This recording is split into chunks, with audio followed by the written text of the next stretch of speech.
और बाबा साहेब की एक लड़ाई थी, क्योंकि बाबा, आप सबको ये पता है कि बाबा साहेब से बड़ा कोई हितैषी हमारा हो नहीं सकता। हो सकता है क्या? नहीं हो सकता। और उनसे बड़ा विद्वान भी कोई नहीं।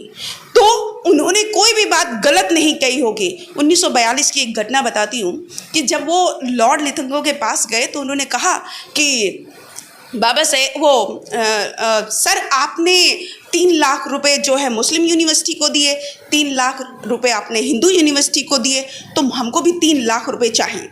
तो बाबा साहेब ने जब उनसे 3 लाख रुपए की डिमांड की तो उन्होंने कहा कि मैं तो आपको दे चुका हूँ। लॉर्ड लिथंगो ने कहा कि मैं तो आपको दे चुका हूँ क्योंकि यू आर हिंदू। तब जानते हैं बाबा साहेब ने क्या कहा? I am not Hindu. आप मुझे 1000 गालियाँ दे लीजिए, लेकिन मुझे हिंदू कहकर मत बुलाइए। I am not Hindu. इसलिए बाबा साहेब की बात, बाबा साहेब ने कहा कि आप ही तो कहते हो कि मैं 500 ग्रेजुएट के बराबर हूँ, तो क्या मैं झूठ बोलूँगा? मैं हिंदू नहीं हूँ तो मैं नहीं हूँ हिंदू। तो इसलिए बाबा साहेब ने उनको फिर 3 लाख रुपए दिए उनकी इस बात पर, और उसी 3 लाख रुपयों से बाबा साहेब ने 15 लड़कों को पढ़ने भेजा, और उन्हीं ने उनको धोखा दे दिया। उन्हीं ने उनको धोखा दे दिया। बाबा साहेब सोचते थे कि मैं अकेला पढ़ लिख कर अगर इस समाज में इतना बदलाव कर सकता हूँ, यानी कि जो ये कहते हैं 3-4 हज़ार साल की जो व्यवस्था है उसको मैं पलट कर ऐसे कर सकता हूँ, तो यदि मेरे समाज के 15 लड़के पढ़कर आएंगे तो वो कहाँ इस देश को ले जाएंगे। लेकिन उन्होंने धोखा दिया, और इसीलिए बाबा साहेब ने 18 मार्च 1956 में रोते हुए कहा कि मुझे मेरे पढ़े लिखे समाज ने धोखा दिया। तो अब अब हम पढ़े लिखे हैं, ये जरूरी नहीं बाबा साहब ने सबको बोला, हम सबकी जिम्मेदारी है। और आज हम गली गली मोहल्ले मोहल्ले महिलाओं को जागरूक कर रहे हैं, क्योंकि हम सब लोग जानते हैं यहाँ पर क्योंकि मैं आपको समझाने नहीं आई हूँ, आप खुद बहुत टैलेंटेड हो। मैं सिर्फ आपको ये बताने आई हूँ कि यदि एक महिला बदलती है तो एक घर बदलता है, और एक घर बदलता है तो समाज बदलता है, और समाज से बनता है देश।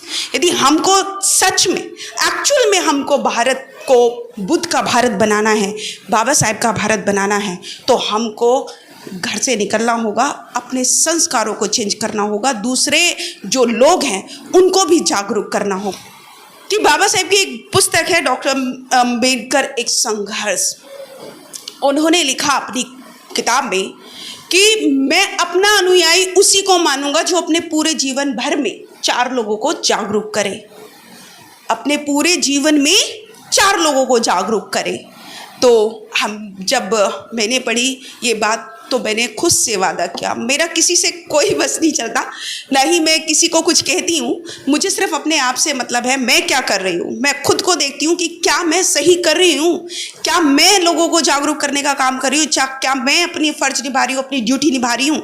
मुझे किसी से कोई मतलब नहीं है, मुझे अपने आप से मतलब है मैं क्या कर रही हूँ।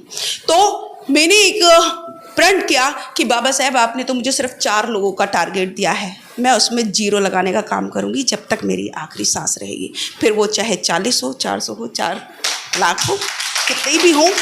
इसीलिए हर सैटरडे संडे 5 डेज़ मेरा ऑफिस होता है, लेकिन हर सैटरडे संडे आप देखते होंगे मैं हमेशा समाज में होती हूँ, कभी किसी गाँव में, कभी किसी गाँव में, कभी कहीं, कभी कहीं, कभी कहीं, क्योंकि और उसके लिए महिलाओं को ज़्यादा से ज़्यादा जोड़ने के लिए और महिलाओं को इस काबिल बनाने के लिए कि न केवल उनको स्वरोजगार दिया जाए, उनको उन कोठी बंगलों में जो वो काम कर रही हैं या खेती में किसी का काम कर रही हो, उस काम से बचाकर अपने घर पर वो एक ऐसा काम करें जो अपने घर को भी देखें और अपने घर का काम भी करें। इसलिए उन्हीं के गाँव में जाकर, जहाँ भी जिसको नीड होती है उन्हीं के गांव में जाकर अनपढ़ महिलाओं के लिए सिलाई सेंटर खोलती हूँ। सिलाई सेंटर खोलने का सिर्फ एक मकसद ये है, निःशुल्क सिलाई सेंटर खोलने का मकसद सिर्फ इतना है ताकि उनको ज़्यादा देर के लिए मैं कंज्यूम कर सकूँ, ताकि वो मेरी बात सुन सके।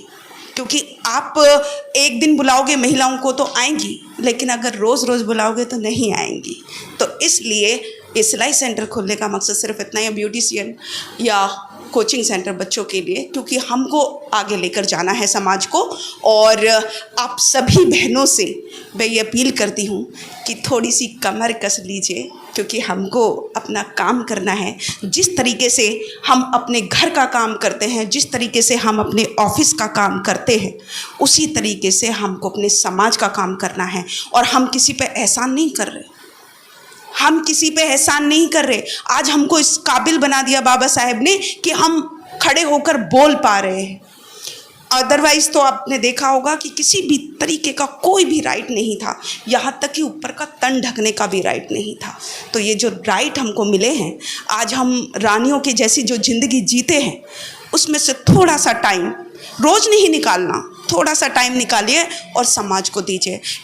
जय भीम जब हम बोलते हैं ना, तो जितने भी सारे लोग हैं, ये ब्राह्मण हैं, वो आपसे डरने लग जाते हैं, डरने लग जाते हैं लिटरली। आपको लगता है कि हमको डर लगना चाहिए, लेकिन वो लोग हमसे डरने लग जाते हैं। आपको एक उसकी बात बताती हूँ। मेरे ऑफिस में सारे के सारे शर्मा हैं, मैं अकेली अम्बेडकरवादी हूँ। उन सबको पता है कि मैडम अम्बेडकरवादी हैं, लेकिन बाबा साहेब कहते हैं कि जो डरता नहीं उसको कोई डरा नहीं सकता। इसलिए डर क्या है? हमारे अंदर कोई हमको डराने वाला पैदा नहीं हुआ, हमारे दिल के अंदर डर है। और जिस दिन भी हमारे अंदर महापुरुषों की विचारधारा आ गई, ये डर छूमंतर हो जाएगा। ये डर कैसे निकल जाएगा पता भी नहीं चलेगा। तो हमको स्ट्रांग बनना है। और जय भीम एक ऐसा शब्द है जो आपको स्ट्रांग बनाता है, जो मनुवादियों के दिल पर एक तरीके से आरी का काम करता है। तो हमको जय भीम बोलना है। इसलिए मैं कहती हूँ कि जय भीम से बड़ा कोई नाम नहीं। जो जय भीम का ना हुआ वो इंसान नहीं। लोग पूछते होंगे पत्थरों को, लेकिन जय भीम से बड़ा कोई देने वाला नहीं, कोई देवता नहीं, कोई भगवान नहीं। इसी के साथ अपनी वाणी को विराम करूँगी। आप सभी को मेरी तरफ से नमो बुद्धाय, जय